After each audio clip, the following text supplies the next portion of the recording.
Yeah, all right, thank you. I apologize for going first, and I want to thank my co-panelists, but because we're running late, my transport will leave if I don't leave by 6:30, and I'd rather not miss it.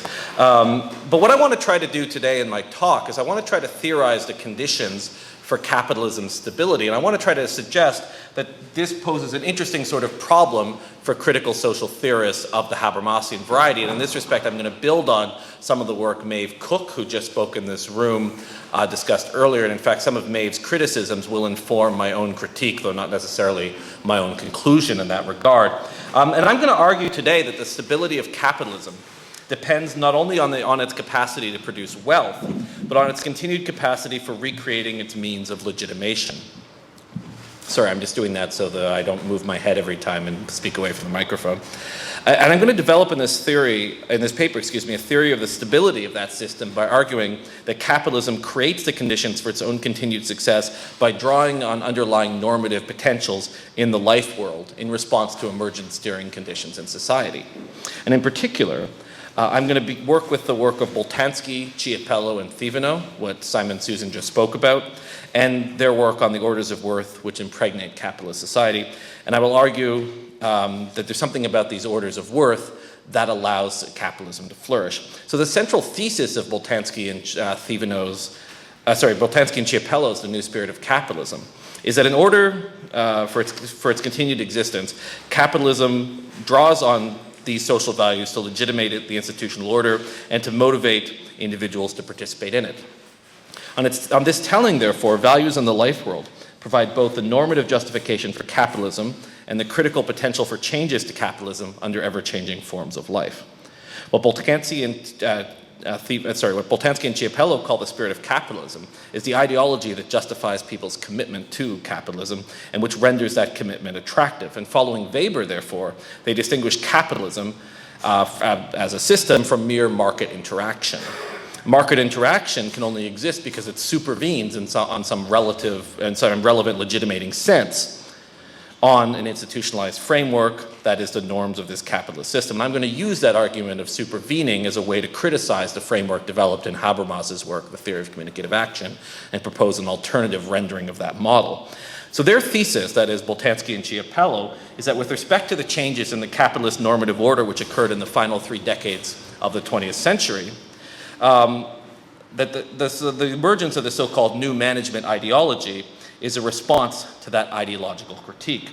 So we see in the new management literature, and in some ways the new management literature represents, I think, a very good distillation of what one might call the neoliberal values that impregnate a certain form of modern capitalist society. We see in that literature the condemnation of hierarchy, demands for autonomy, all of which were not merely prominent in the new management literature, but also in protest movements that have emerged in the 1960s and 1970s against capitalism itself.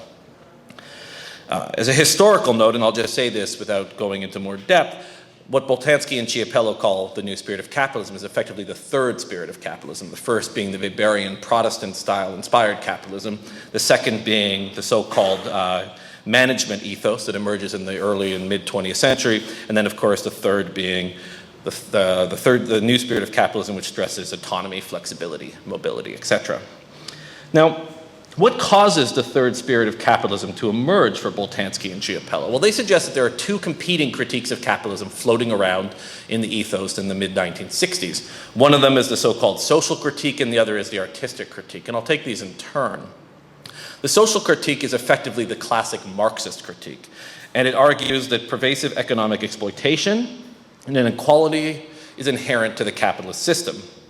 The artistic critique, conversely, says, and I should be careful with the word conversely because I don't think these two are strictly speaking opposed, but as the second option, the artistic critique says that capitalism results in mass culture, the commodification of society, and the discipline of modern industrial life.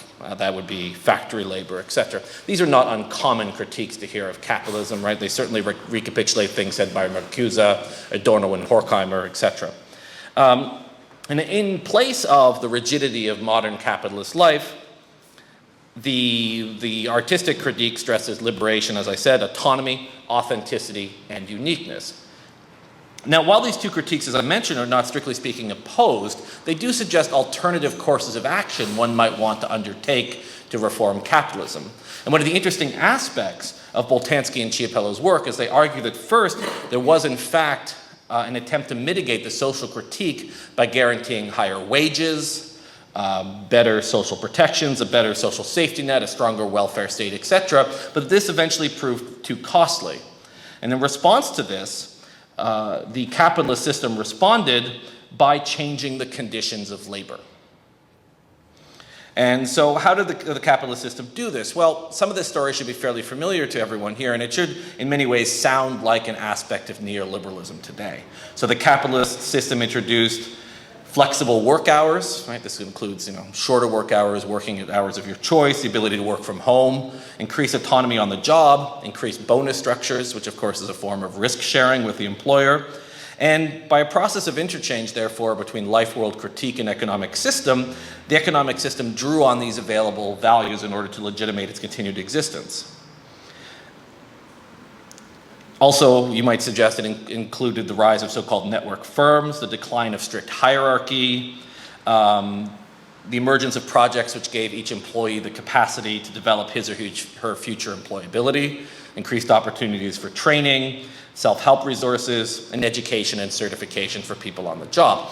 Now, I don't want to claim that these modifications to the capitalist order are unambiguously positive. In fact, I think very much the opposite. They're very strong negative components to them, right? One can think of the Uberization of everything as an example of this. Right? Uber, in some ways, is the perfect form of the artistic critique. Work when you want, work for however long you want, risk share to some minor extent, I suppose, but with the employer, etc. Of course, the result of that can be potentially catastrophic in all sorts of other ways.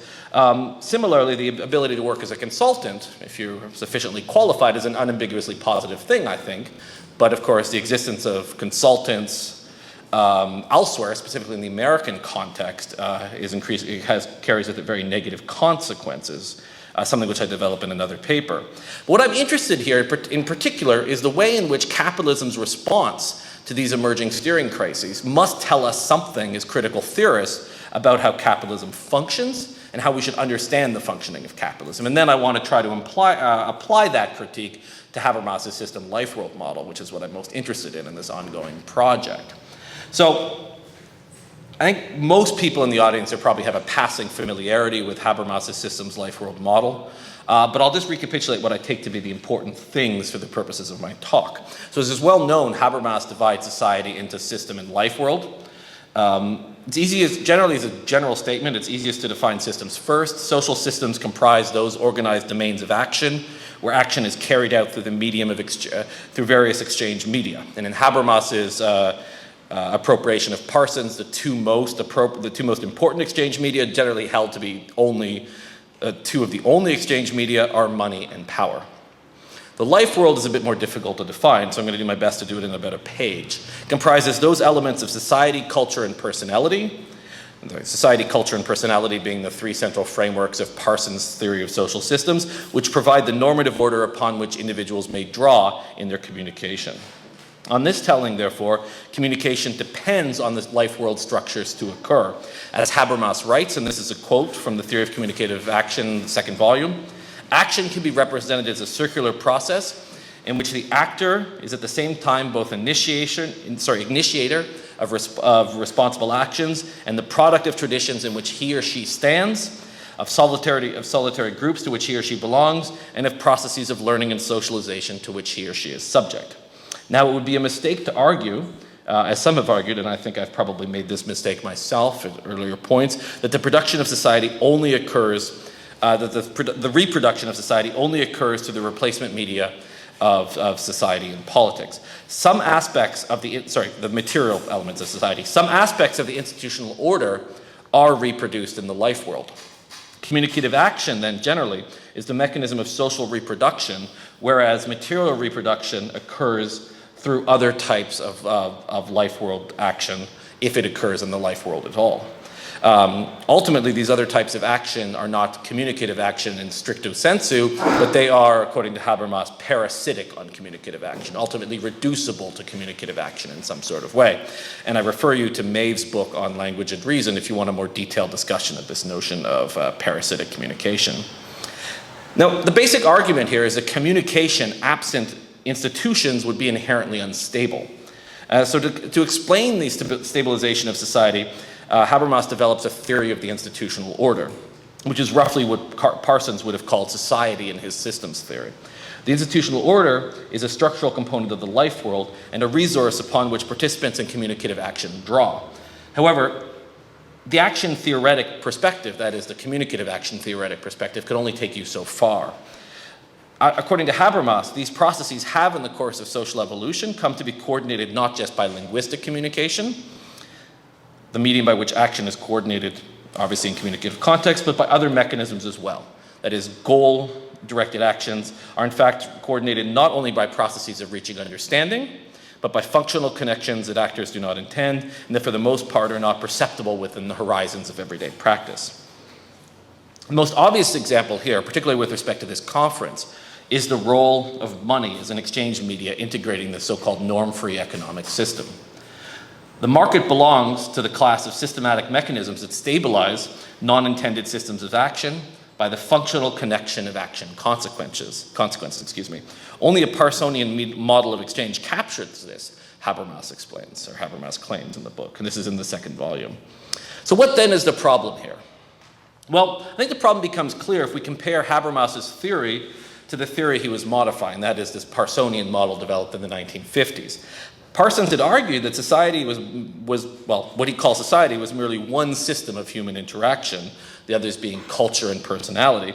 Unlike Parsons, though, whose theory provides for potential interactions between various parts of society and the other two systems, that is, culture and personality, Habermas limits potential interaction between culture, personality, and society to merely one side of the so-called AGIL paradigm. The AGIL paradigm is Parsons' way of describing society and argues that all society can be divided into adaptive, goal-oriented, integrative, and latency functions, each one of which is carried out in part but not in toto by the various systems that that make up society, the various subsystems, I should say. Well, the problem with this is Habermas says communicative action only occurs in the IL side of that paradigm, which means, therefore, that culture and personality only have an impact on integrative and latent functions inside the Parsonian model, whereas the AG components, that is adaptation and goal maintenance, goal direction, become media steered and effectively anormative. Now the question is, can we as systems theorists subscribe to a model of society that postulates the existence of anormative social systems? I think there's a number of good reasons to suggest that we cannot. Pack what Maeve just says, or what Dr. Cook just said about the problem of functionalism and ideology. However, so I want to suggest that Boltanski and Chiapello are very useful guides in this regard. As Boltanski and Chiapello showed with respect to the revolution in the 1960s, even if we hold that the media of money and power must be anchored in the life world, there must be a secure, and obviously they must be, because there must be a secure institutional basis of trust and trust in these exchange media. The fact remains that this schema alone cannot explain how norms and values may be internal to each subsystem, or even how they may enter these subsystems from outside. Organizations in the economic system are not anormative, nor are they insensitive to the values held by their workers or which circulate in society as a whole. Right, this is effectively the thesis of Boltanski and Chiapello, that it's merely by virtue of the fact that the capitalist system is sensitive to the values of the workers that it's able to retune itself and therefore continually legitimate itself in face of steering crises that emerge in what we would call the life world. So therefore, firms may be able to be indifferent to whether or not workers endorse a firm's goal with respect to profit. Nevertheless, the provision of organizational benefits such as wages, bonuses, pensions, status, etc. presupposes that these benefits will motivate its members to act in accordance with organizational rules, for instance, the rules governing the quantity and quality of work. With respect to their work in the New Spirit of Capitalism, Boltanski and Chiapello have shown how these capitalist institutions, however, have responded to workers by adopting new institutional values to stabilize their operations in the face of social critique. For instance, they began to stress flexibility, freedom in work hours, freedom in place of work, self-development, etc., in order to motivate workers to participate in the organization itself. And a normative model of social production would be incapable of capturing these components of capitalist interaction. So what would I propose, therefore, as a tentative solution? How do you modify this? Well, in some ways, Habermas's theory is both two systems theoretic and not systems theoretic enough. It's two systems theoretic in that it falls the trap of the worst bits of Luhmann. Right? You have these sort of cognitively, you have these closed, non-cognitive systems. I mean, in a certain way in which it's non-cognitive and Luhmann doesn't quite use it in the same way as I am. And then it's also not systems theoretic enough in that there is no overlap between society, culture, and the AGIL paradigm. So I'm skeptical, however, that we can abandon the systems theoretic component of Habermas's theory entirely, for the reason that the discussion on social pathologies, which occurs at the second half of the second volume of the book, the social pathologies such as juridification, necessarily adds a great deal to that theory. However, we need a critical theory which is able to explain the stability of social institutions and the motives of individual actors to participate in them, particularly with respect to economic institutions. So one way to modify Habermas's work, would be to modify the system life-world paradigm as follows. The life world becomes not the realm of culture, society, and personality, but instead that realm which comprises informally organized spheres of action, family, civil society, etc. Then Habermas could continue to speak of the administrative and economic system without denying that those systems are integrated in part by the resources of culture, society, and personality, which are essential to all types of action. And finally, I would just remark, and I'd conclude by saying this in a purely speculative way, that this would also bring the theory of communicative action in line with the framework developed in Between Facts and Norms, where Habermas accepts that even inside the political system, there is a heavy emphasis on communication, albeit a different type of communicative action, while leaving informally organized realms of communication, that is Nancy Fraser's weak publics, inside the life world. And with that, I will conclude. Thank you. So I just want to thank the Institute for inviting us again and publishing the papers again, which is always nice, always help. So yeah, we want to have another take on the stability of neoliberal regimes in face of the crisis and discuss a few aspects of this crisis. So, qui tremble? Who is shivering in fear before any of the multiple attempts of thought beyond capitalism? This was the rather precise question of our dear colleague Gaspar Tamash in a particularly interesting debate back in 2011. And his answer, although very general, was also... So his answer, Tamash's answer to the question, who is in fear in front of the crisis, was very general but also very precise. He said, personne, nobody. Now today, who is really afraid of the crisis? We claim really nobody. In the recent months, my colleague Alex and I, we became more and more interested in the internal structure and functional effects of concepts such as the concept of crisis. And we want to share some of our preliminary results and share our own take on what the crisis of capitalism means for its constitutive other, which is critical theory of society, and Marxism, of course. So we want to, in order to do this, we want to do three things. We want to first talk about some of the actual contemporary developments in German leftism, which is always an interesting thing to do, and then have our critical approach towards the concept of crisis. And then third, put these impressions about the concept of crisis into a more general analysis of certain types of theory within post-Marxism, kind of anti-dogmatic, anti-orthodox post-Marxism, which we are confronted with today. We want to start with the particular observation that austerity politics and crisis politics has actually been Marxism's best friend in years. With the violent ruptures that were created by the different global crises of finance, housing, state debt, etc., came another wave of revival for materialist critique. But and even in like the lion's den of austerity and crisis, in Germany, in Angela Merkel's Germany, has a significant rise in critical theory in Marxism. But however, for some reason we think that the sudden turn to the left must be observed very carefully, and we have to be very careful about which way we take as leftist theories. And we think that theory of crisis is not a really good way to go.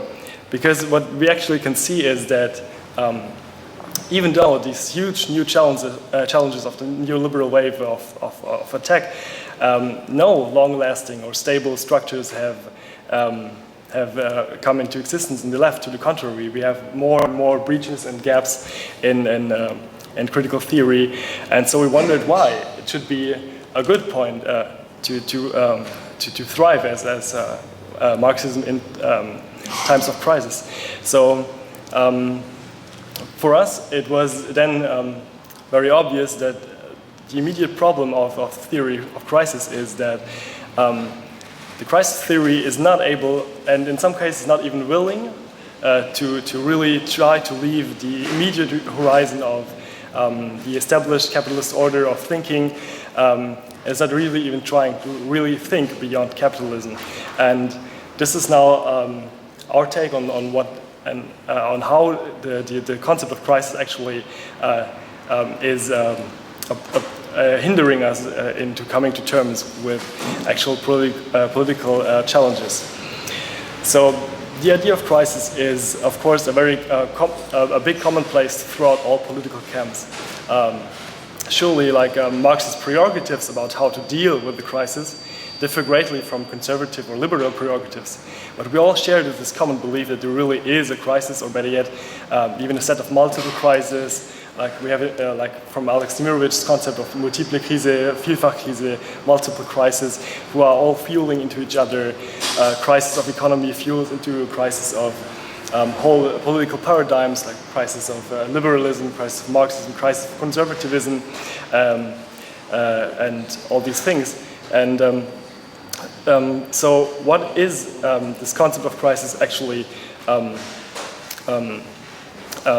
doing with critical theories? And the fact that Marxism largely agrees with mainstream politics and all of these assessments of that there really is like climate crisis, crisis of democracy and whatsoever, it's really baffling. Because after all, one of the decisive insights of Marx was, of course, that this mixture of value form, democratic rule, and free market exchange, known as capitalism, does not only prevent crisis, but it reproduces itself through, not only its spite, but through its crisis. So this is one of the main and most important interesting debates in contemporary German Marxism. Is a crisis really a point of weakness of capitalism, or is it actually the point where capitalism is at the strongest, where it is in its purest identity with itself? And of course, the different strategical options that derive from such an assessment. So in order to get to terms with this concept of crisis, I posed myself the simple research question: what is the structure of this strange signifier named crisis? And I went back and searched for the actual starting point where crisis theory really took off in Germany. And a very important point was the arguments of the famous historian Reinhard Koselleck, who is of course a very conservative, critical figure. And I think he has a very interesting reconstruction of the concept of crisis. For Koselleck, crisis is actually something that, or the main structural point of crisis is melange, a mixture of three different narratives of time.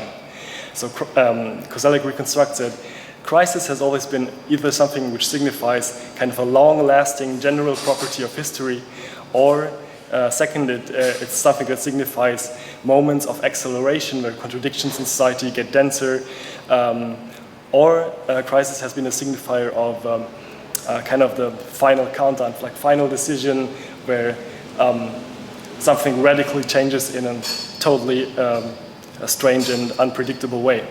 And of course, what Koselleck, in his role as conservative critic, like a scholar and colleague of Carl Schmitt and the likes, what he has in mind was first and foremost an attack on the Marxist critique of capitalism, which of course shares a fair slice of each of these different narratives of time, like the concept of history unfolding through contradictions, the final solution, the end of prehistory, and all these things.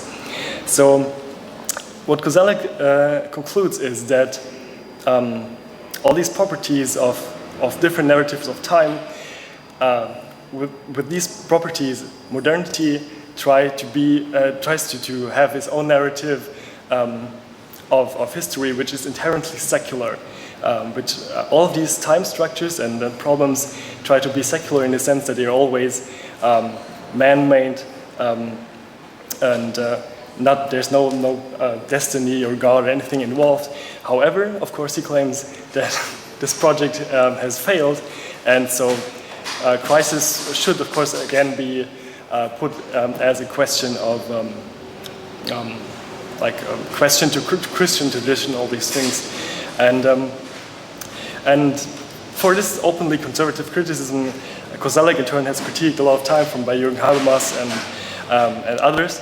But I think I want to suggest that this reconstruction is in principle correct and points us very precisely towards a problem within the contemporary form of crisis Marxism.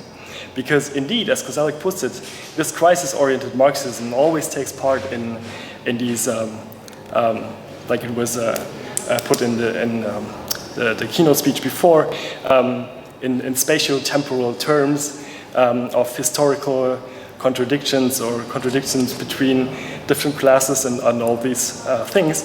But I think there's another version of Marxism which does avoid from the beginning all of these problems. So before I come to that, just one more word on not the structure, but now the function of what the crisis does as a concept for the left and why it's so attractive. In a certain sense, in certain reading of Marx, the point can be made, I think, that the basic point, or the most important point of Marx is the contradiction as a logical figure, which is very small and which has exactly no time structure at all. It's not historical contradiction. It's also not any form of spatial temporal contradiction, but it's just a logical contradiction which arises out of the attempt to lay out, to really put, to really flesh out the basic ideas and concepts of liberal and liberal economy, of democracy and all this. And the contradiction then arises just from the point that it's not possible. You cannot possibly write a contradiction-free theory of liberal society. You cannot write a contradiction-free theory of liberal democracy. And so this just qualifies them as contradictory and hence as a lie, an utter and outright lie. And so contradiction is, in this way, first and foremost, a topic for the critique of liberal ideology. And in this sense, taking up the crisis of the capitalist economy as the central point of argument for leftist discourse is exactly wrong, because it takes us away from the basic critique of liberal ideology towards a critique of towards a critique of liberal economy. And this is, in this sense, the way how the left frees itself from the actual content of the Marxist critique. And it does it by adopting the concept of crisis. So I think we're a little bit over time, but with this kind of problem or conundrum in mind, I try to put this into another frame of not only particular or specific critique of concept, like the one of crisis, but in a bigger narrative of what is happening in Marxist theory in a greater picture. So what we think is that what Alex will describe in a second is that this whole development, which starts not only with Koselleck but with all of these figures, is actually a process of devolution of theory in a more narrow sense, not just deconstruction, but devolution that gives like the authority of erkenntnis back to lower levels of thought. And this is now what Alex is going to describe, how this process played out throughout well, a couple of decades, obviously, but in the history of leftist theory. Okay. So is it okay if I speak here, or shall I go to the microphone? Huh? It's okay? Okay. So as our paper was entitled The Notion of Crisis and the Devolution of Theory, it's now my part to try to enlighten you with what we mean by devolution of theory. So to get a more broad and general picture of the development of Marxist social theory. Because I would say that these shortcomings of a theory of crisis that you elaborated point us to a kind of symptomatic standing of Marxist theory in social theory.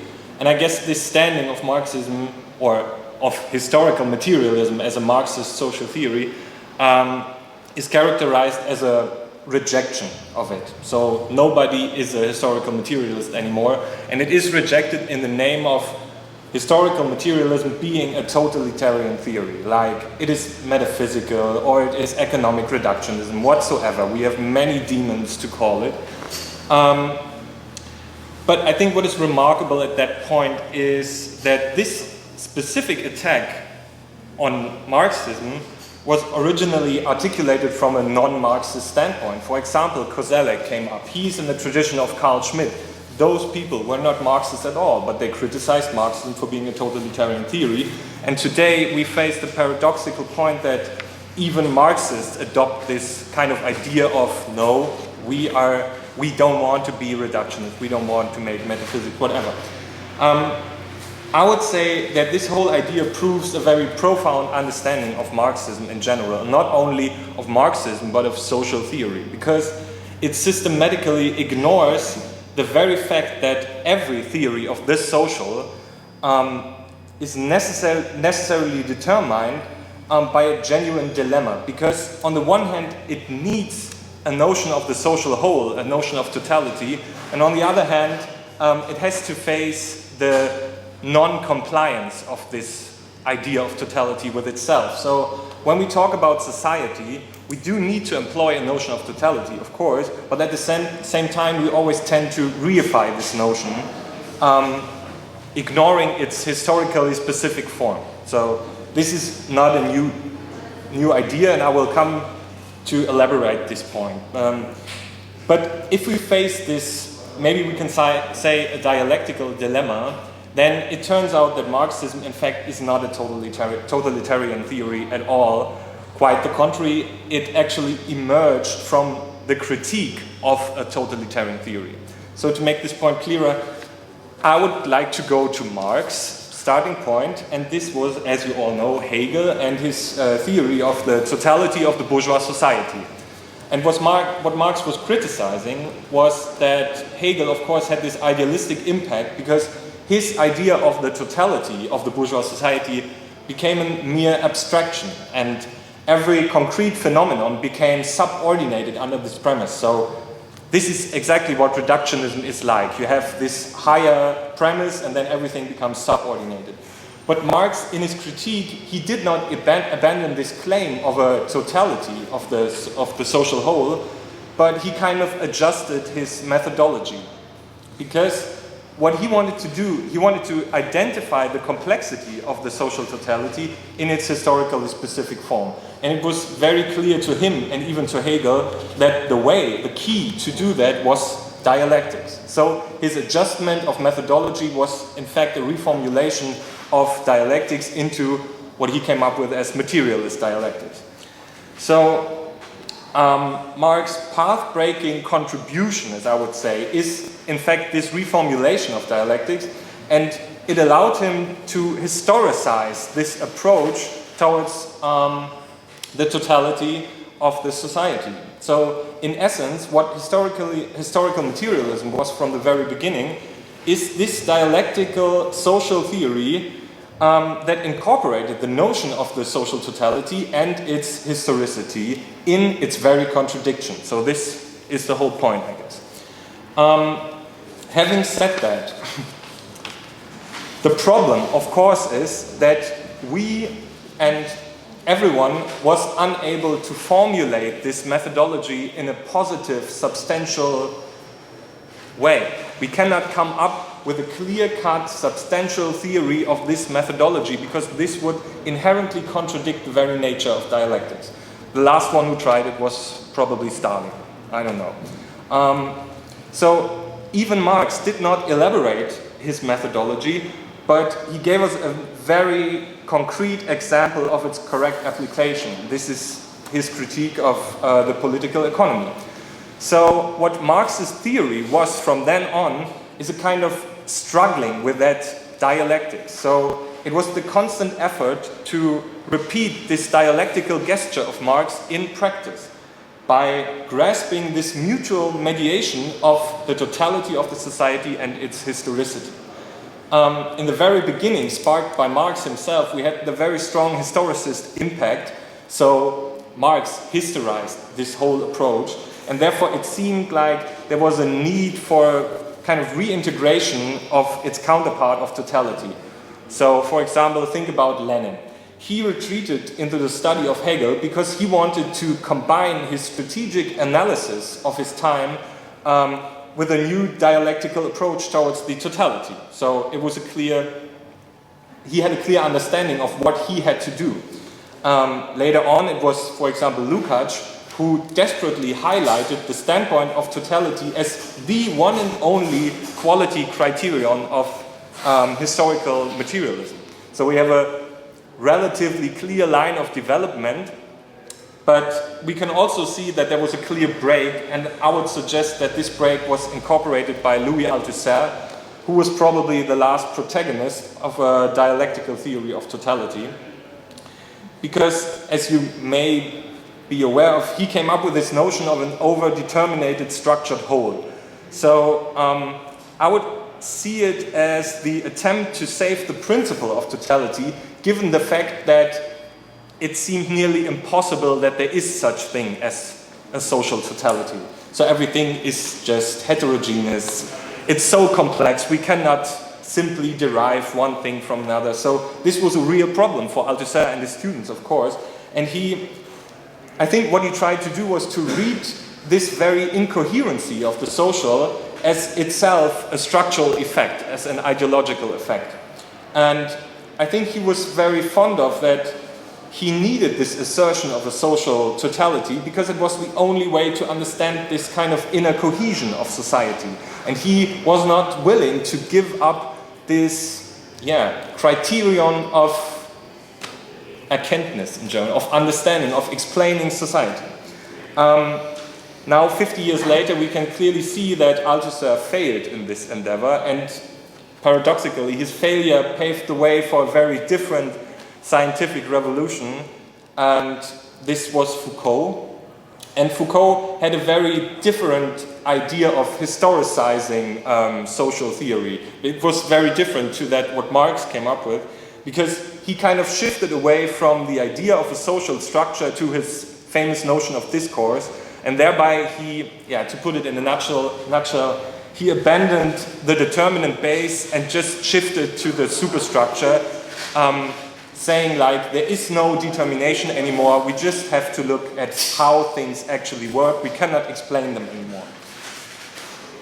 The point is that this very shift can be characterized as such a radical historicism that Foucault kind of abandoned the whole dialectics by overcome this dialectical tension in the direction of historicity into his purely historicistic framework. So there was no dialectical tension anymore, no notion of totality. It was not even thinkable that there could be such thing.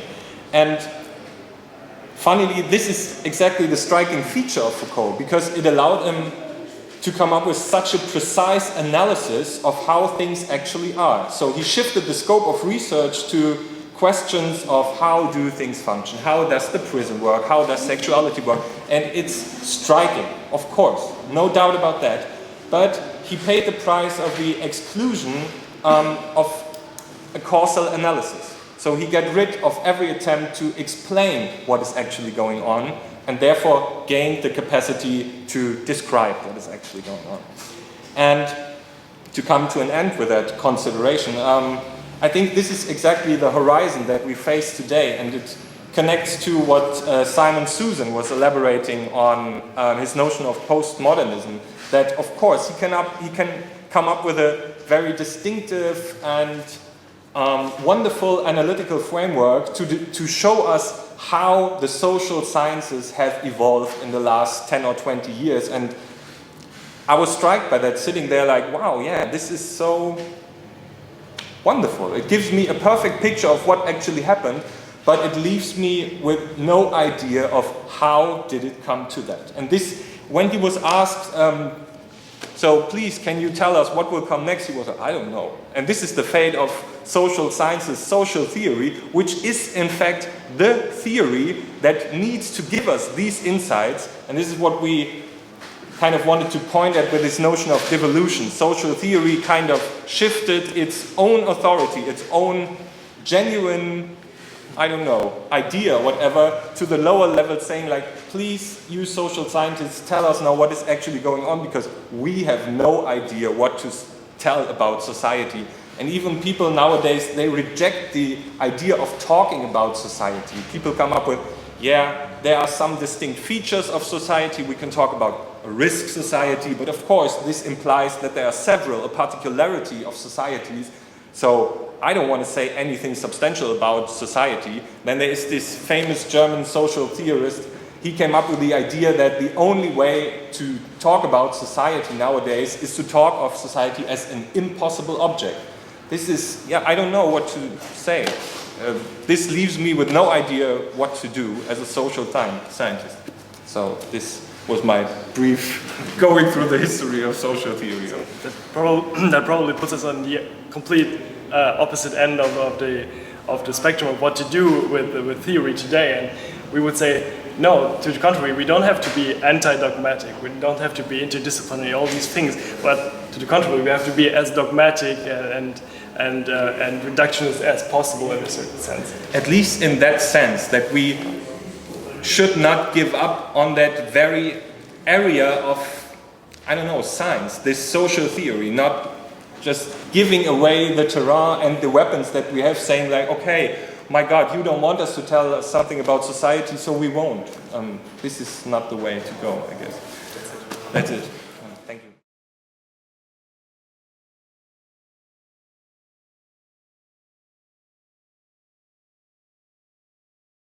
So Florian, I think it was the noise maybe, and you're you're not talking very loud. So I'm not sure if I understand it correctly or maybe misheard, but please clarify.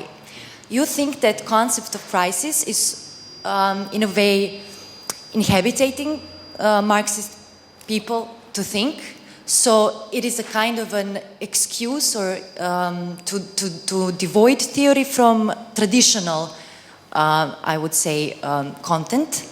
So do we have to make a decision? So we have to be dogmatic, we have to cut the Gordian knot and say crisis is irrelevant, or do we have to make a choice? Yes, crisis makes capitalism stronger or weaker. We have to make some kind of decision in regard of crisis, to leave it totally aside or to make some kind of use of it, and then finish the endless discussion about the crisis and its way to lead us maybe to some new green pasture of theory or whatever.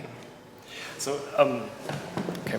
So I think that yes, you actually did understand it correctly. Okay. And I do think that in political practice, we are faced with the problem of having to make these decisions of when to intervene in what way. And these things are sometimes very contradictory, yes.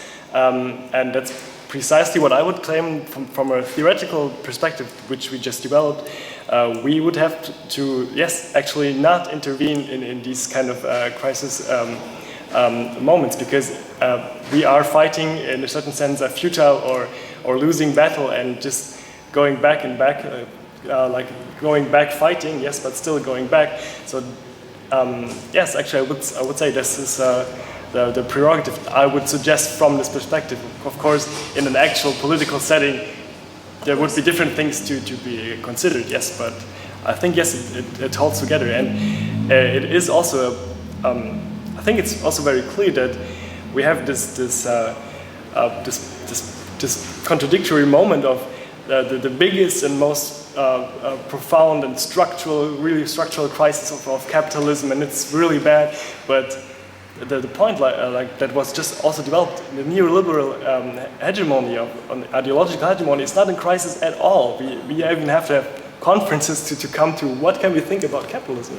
And so I think, yes, crisis is a very it's a very problematic notion. Yes. Can I begin? Yes. Thank you.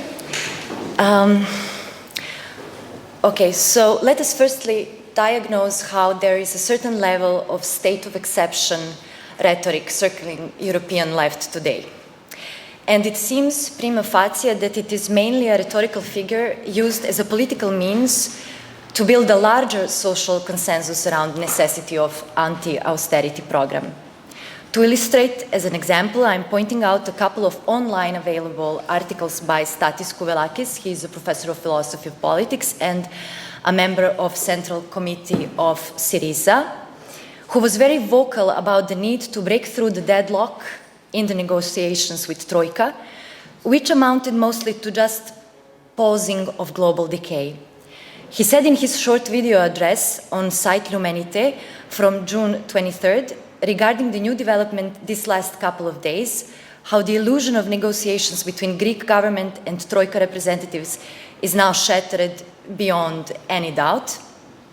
And in an article published only a month ago, on May 22nd in Jacobin magazine, he addressed precisely this farce of negotiating for honorable compromise, showing how utterly cracked and transparent that illusion was from the start.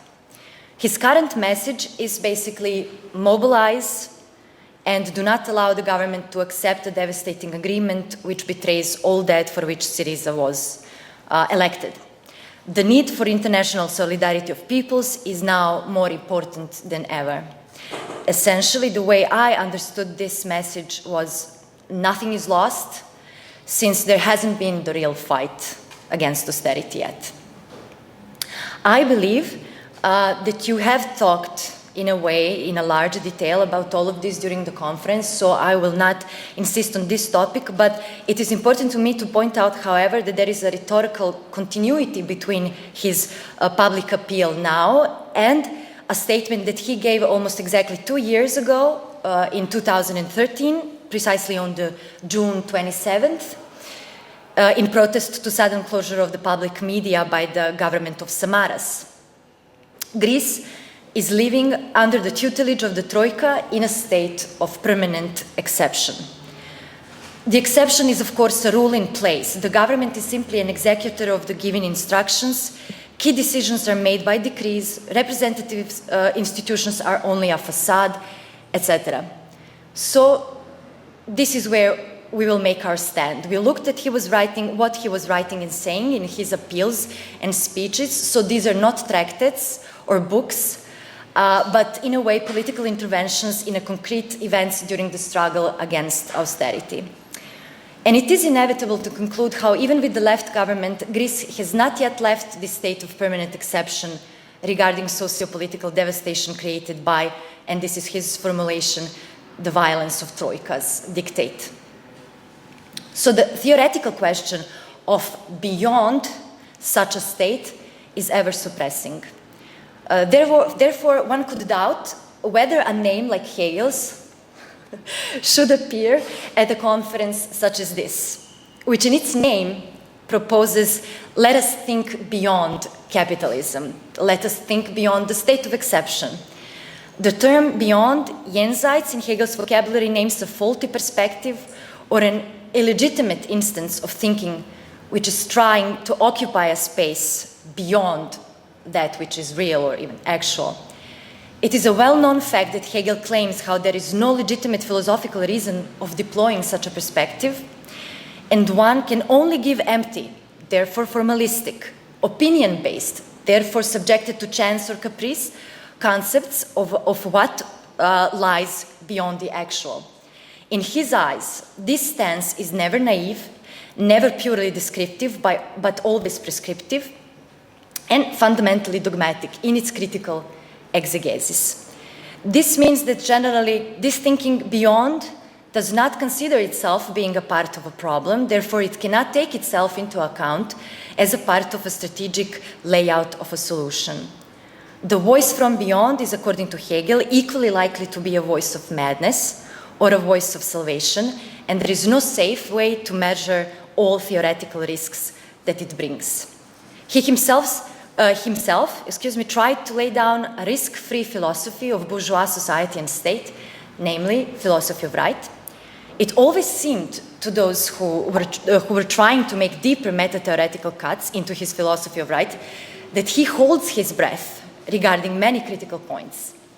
Holding his breath as in not giving himself to the temptation of thinking beyond. This being said, why do we bring up his name anyway? Let's see what critical point in Hegel's philosophy of right gives away the impression of holding the breath, and how it can relate to the state of exception that engulfs our very lives.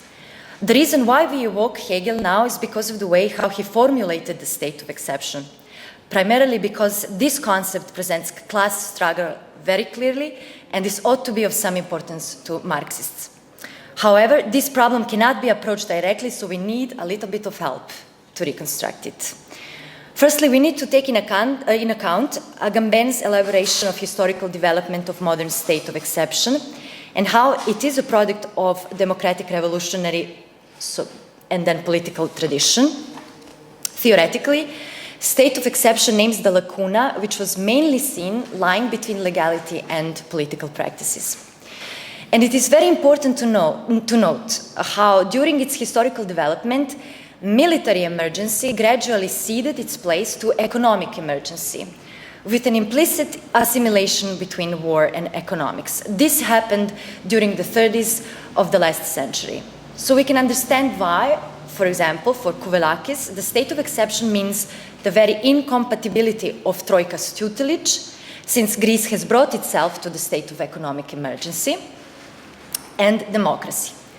So state of exception is distinctly part of the rhetorical package which is brought to the scene with major crises of capitalism since 30s of the 20th century.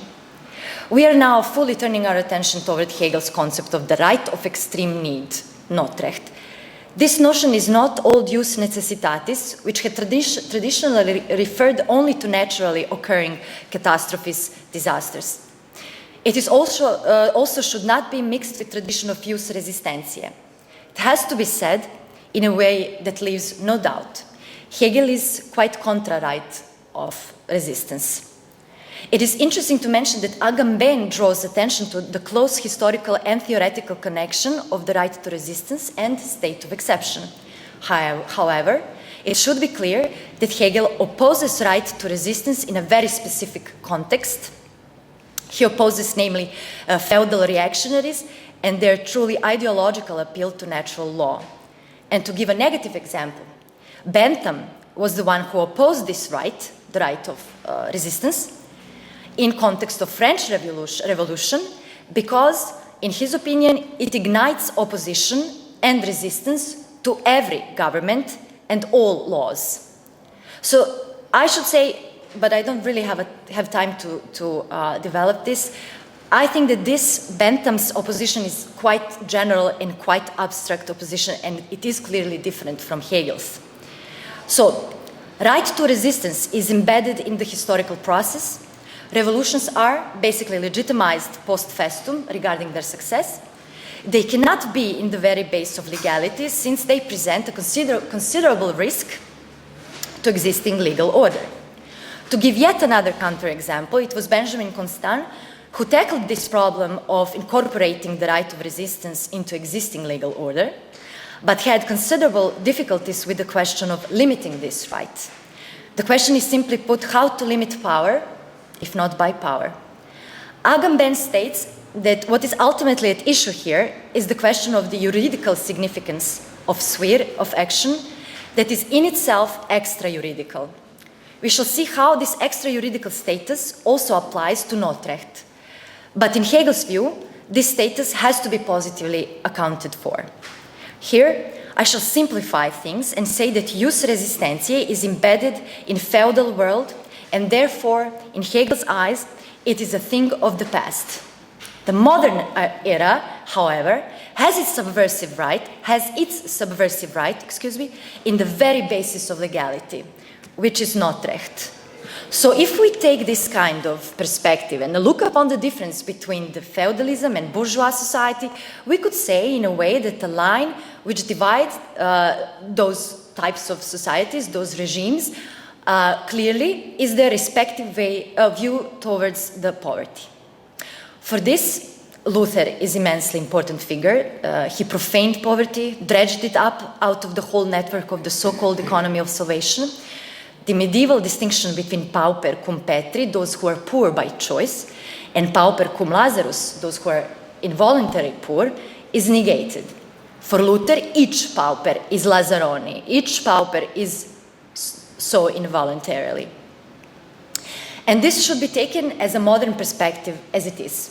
This profanation of poverty in Reformation is for Hegel a principal turn in the progression of history. And I'm really here following analysis of Frank Ruda and his conclusion that now the poor have their place in worldly economy, civil society as it is, and if philosophy, namely Hegel, wanted to depict the state in its rationality, it will have to do something about those poor. It will have to confront those poor.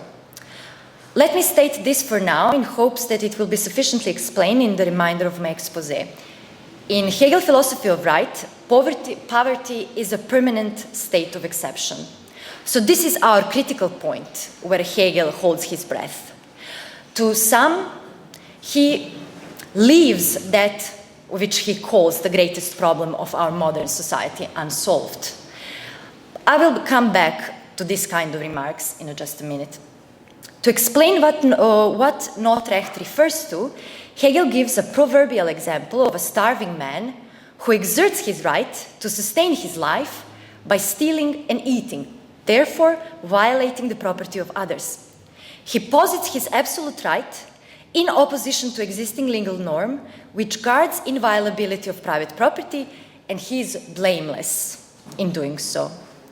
In the case of extreme need, Hegel holds that it is lawful to injure, quote, singular and limited existence of freedom, end of quote, that is a piece of property, since the alternative is death by starvation, or in a more philosophical words, quote, an infinite injury to existence with total loss of rights, end of quote.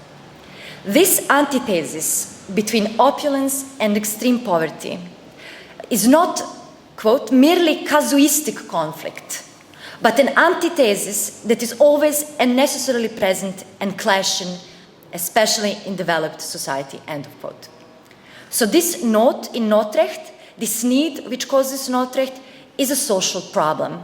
It does not stem from the extraordinary situations where one, and then it is always an individual, when one is cast temporarily back, for example, to the state of nature. Starving man is simply not in the same dire situation as a drowning man. Hegel said that nature, that the poor is dealing with, is simply my will, arbitrary and contingent, and absolutely unyielding. And I will quote again, we can therefore see the struggle of poverty and, right next to it, the means that could put an end to it. But between the two, there is an insurmountable abyss. End of quote. The dire situation of the poor, of the starved, can be and is in fact general conditio of the whole class in the society. One should also keep in mind that in time when Hegel published Elements of the Philosophy of Right, Malthus's thesis that the earth was overpopulated was prevailing, opposed to Locke's impression that there is still enough land to feed twice as much people. Malthus claimed that overpopulation occurred, of course, as a result of improvidence and sexual intemperance. People simply disregard how truly nature is harsh and its riches scarce. Reference to nature here is simply ideological, and Hegel criticized exactly this. Nature, all its riches, the earth itself, is completely occupied, and one is always referred back to civil society. Of course,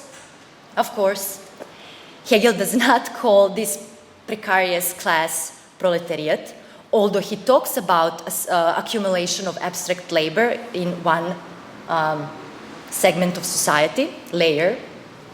It is very important to keep in mind the discrepancy between the moral value of labor prescribed to it by Lutheranism and the condition of modern bourgeois society. Alongside of this divinization of labor, which is one precipice of modern bourgeois society, another is simply right to work. We can infer that the basis of the social conflict is laid in the inability of the starving to work for sustenance. Notrecht is founded on the right to live, but this life has to be sustained if it cannot be thrown back in the last instance to the alms. As a counterexample, yet again, Hegel himself quotes a cynical but very humorous anecdote. One of the ministers in Richelieu's government was caught red-handed. Corruption is probably historical constant, and tried to justify himself by saying, "My lord, but one must live." Richelieu replied, "I do not see the necessity." It is nice. Of course, there was quite an opposition to this legal institute. It is not something entirely new or, God forbid, Hegel's invention. For those who opposed it theoretically, Notrecht presents such a right that gives right to do wrong. That is, Recht, Unrecht zu tun. And this, of course, immediately gets pushed toward the endless moral debate. And that debate stops with Hegel. In Hegel's philosophy of right, Notrecht is considered in the part where he is dealing with sphere of morality, but it is a part of the historical process which brought about modern principle of subjectivity, therefore principle of morality. But it should be considered in this broader context. It should be considered from the standpoint of Sittlichkeit, ethical life, I believe in English. One question arises immediately. Recht, which is ultimately Unrecht, Unrecht, isn't that almost a definition of aristocracy? A caste that Hegel hates almost violently and is ready to call for stronger power of the crown in hope of its utter political annihilation. Hegel hates Unrecht as a privilege, and this can be used to keep very clear line of difference between the two, Notrecht and Unrecht. Privilege signals that there exists a political articulation of the respective Unrecht. This Unrecht does not undermine the legal order, but it is in effect oppressive. In the long run, it accumulates in justitia. The Notrecht of the starving does not have its proper political articulation. There is therefore a lacuna between legality and political practice. But we have to talk about certain gradualism that underlines this right. For in the first instance, it entitles one or even whole class to call upon the state to intervene in existing social order and prevent or remedy such property relations. But what happens next? Why the almighty Hegelian state, for which his philosophy of right got its not entirely undeserved statist reputation, why does it ultimately fail? Over and over again, Hegel insists that state could only intervene when the poverty and destitution get too visible with direct but palliative measures. So in a way, postponing or pausing the global decay. And here I get back to even cynical remark regarding the problem of poverty in Hegel's philosophy, and why Hegel, almost as a beauty pageant contestant, didn't present a solution to the worldwide hunger. I simply agree with Marx's view on Hegel's theory of state. Hegel gave a good account on that which is or is in the essence of the modern state. So since the state ultimately fails, and this is not something that can be remedied by means of theoretical, or moral debate, or even through political channels, Notrecht gets its second potence. Now, it is a right to violate private property directly, and based on it, the order of private and public law by those who starve. What it first could have seen as a temporary measure, because life cannot wait, steal and eat now to survive. Future is uncertain and ambiguous. What has initially seen as a temporary measure, now, by the very essence of modern socio-political order, this extreme need loses its temporary character and becomes a permanent state of exception. The real question is, could this give rise to any kind of concept of the revolution of the poor? As I said, regimes of the past had their heroes and their right, a right of a higher idea, and it is a really big question, how could one class rebel against the violence which is characteristic to modern society? Notrecht is a way of pacified rebellion, because it can be regarded as a measure to fill in the void, to restore your right, which is put in a precarious position with the extreme lack. The need in the Notrecht can be looked upon as a re-establishing of the right, when one has to steal in order to save himself. But this is a limit of our rebellious bravery, this righteous theft. We cannot, in whole sincerity, still claim that Hegel did not solve the problem of extreme poverty, but maybe his solution is hard to digest. Even more so, since this solution keeps his concept of state in its dominant place. The sole establishment of law and the Notrecht, the application of the law and the exerting of the Notrecht by individual or a whole class regardless, necessitates the state. This only underlies the permanence of the permanent state of exception. So, in what way should we fight austerity in order to completely eradicate it, or even in order to radicalize our fight? Is it just exiting the Eurozone? Is it just offing the debt? Will that be enough to leave this state of exception by this righteous theft? I think that Hegel's lesson is that this can keep us in a certain loop. Thank you.